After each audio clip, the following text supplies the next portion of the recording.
Hello, hi guys. এখন আপনাদের একটা বাস্তবতা জিনিস দেখাতে চাই। এটা সেই গাছ।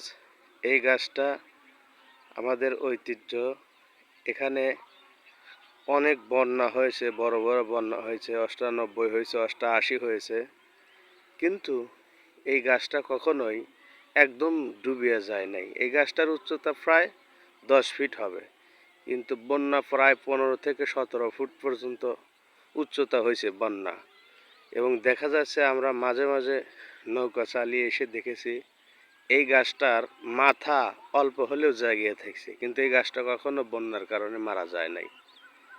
এই গাছটায় আমরা প্রচলিত নাম দিয়েছি গ্রামের ভাষায় আমাদের এখানে এই গাছটার নাম হচ্ছে জলফলসা গাছ।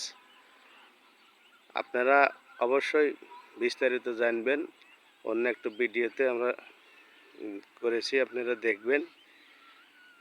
ভিডিওটা ভালো লাগলে লাইক, কমেন্ট, শেয়ার করবেন। আসসালামু আলাইকুম।